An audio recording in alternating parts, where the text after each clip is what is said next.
Cricket match के दौरान field पर क्या हो रहा है ये तो हम सब जानते हैं, लेकिन ऑफ फील्ड कौन सी डिटेल्स हमसे मिस हो जाती हैं उससे रहते हैं हम अनजान। मैच के बीच में और मैदान से बाहर क्या हो रहा है आइए हम आपको दिखाते हैं।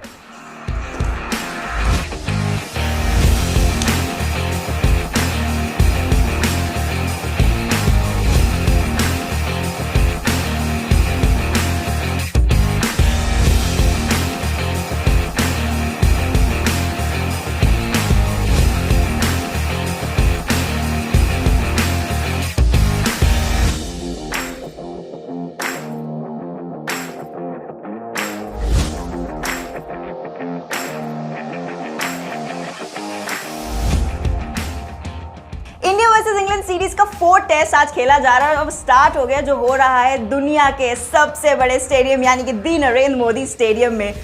ऐसे में स्टेडियम का क्या है हाल और कौन से प्लेयर्स हैं बेहाल, आइए जानते हैं हमारे क्रिकेट कॉरेस्पॉन्डेंट खुर्रम हबीब से, जो मौजूद है स्टेडियम के बाहर इस वक्त और अहमदाबाद में है। तो खुर्रम, आप ये बताइए सबसे पहले कि अहमदाबाद का मौसम कैसा है, क्राउड कैसा है और सबसे जरूरी बात कि प्लेयर्स के हालचाल कैसे हैं। क्राउड तो ज़्यादा है नहीं, उसकी दो वजह हो सकती हैं। एक तो ये वीकडे है, थर्सडे का दिन है, लोग ऑफिस में बैठ के मैच देखना प्रेफर करते हैं, और दूसरी वजह ये है कि यहाँ गर्मी बहुत हो रही है। पिछले 2-3 दिन में काफ़ी टेम्परेचर बढ़ गया है और ये समझ लिया कि इतना टेम्परेचर बढ़ गया है कि इंग्लैंड की टीम को थोड़ा सिकनेस बग भी हो गया है। कह ही रहे हैं लोग, ये बोल रहे हैं कि हो सके उनके कई कुछ प्लेयर्स को, टीम स्टाफ को डायरिया हो गया है। तो इस माहौल में मैच देखना धूप में थोड़ा मुश्किल हो जाता है, लेकिन ये हमें बाद में पता लगेगा कि सैटरडे और संडे जैसे वीकेंड आएंगे कि वाकई लोग गर्मी की वजह से नहीं आ रहे थे या वीकडे होने की वजह से नहीं आ रहे थे। क्राउड भले ही कम है, 10-15% लोग हैं, लेकिन उसके बावजूद इंडिया को बैक करने में कोई कसर नहीं छोड़ रहा है। 10-15% की कैपेसिटी भरी होगी स्टेडियम के अंदर इस वक्त।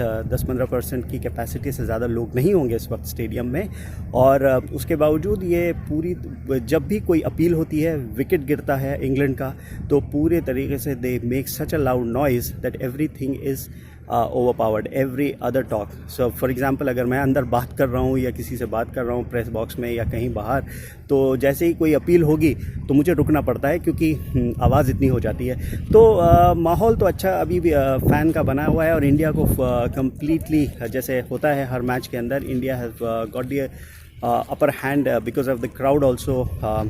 The crowd is fully backing India. Khurram, Ahmedabad में तो गर्मी है, लेकिन फील्ड पर प्लेयर्स के बीच का तापमान कैसा है, इसके बारे में थोड़ा सा बताइए। हाईलाइट थी आज के मैच में। आज के मैच में सबसे बड़ी हाईलाइट थी मोहम्मद सिराज और बेन स्टोक्स का जो एग्रेशन, जो बीच में जो एग्रेसिव इंटरैक्शन था, और may be it turn into an altercation. फिर उसमें विराट कोहली को भी घुसना पड़ा, और विराट कोहली और बेन स्टोक्स की जो लंबी बात हुई। विराट कोहली वैसे भी एग्रेशन की वजह से जाने जाते हैं, बहुत एग्रेसिव नेचर है, और बेन स्टोक्स भी एग्रेसिव है। तो दोनों में तकरीबन they came to, I mean you can't say they came to blows, but there was some huge altercation between the two players, और अंपायर को इंटरवीन करना पड़ा दोनों को रोकने में। और ये आप मज़े की बात यह है कि मोहम्मद सिराज जो बेन स्टोक्स को जिसे बोल सकते हैं इंटाइस कर रहे थे, थोड़ा गुस्सा दिला रहे थे, बार बार बॉलिंग करते थे, उनके पास चले जाते थे, उन्होंने ही स्टोक्स का विकेट लिया। और स्टोक्स क्योंकि उन्होंने हाफ सेंचुरी बना के खेल रहे थे, तो बहुत क्रूशल विकेट था इंडिया के लिए। खुर्रम की बातों से तो यही लग रहा है कि हिंदुस्तान में पधारे इंग्लिस्तानी खिलाड़ियों को नहीं भा रही है हिंदुस्तान की गर्मी, अब वो चाहे अहमदाबाद के स्टेडियम की हो, चाहे हमारे हिंदुस्तानी खिलाड़ियों की। ऐसे में हमारा इंग्लिश टीम से यही कहना है कि टीम इंग्लैंड, वॉच आउट।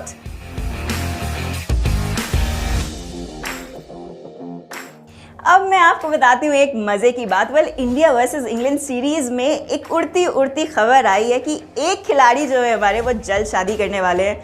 मैं बात कर रही हूँ बूम बुमराह के बारे में। सुनने में आया है कि बुमराह जो रेस्ट पर गए हैं, उन्होंने बीसीसीआई से मांगी है पर्सनल रीजंस के चलते छुट्टी, जो उन्हें मिल भी गई है, इसलिए वो नज़र नहीं आ रहे हैं 4th टेस्ट में। खबर तो ये है that the player, the fast bowler is likely to get married to a sports presenter. Bumrah ने तो ऐसा कुछ डिस्क्लोज नहीं किया है ऑफिशियली, लेकिन मैं आपसे जानना चाहती हूँ कि आपको क्या लगता है, क्या वाकई बुमराह शादी कर रहे हैं या कोई और बात है।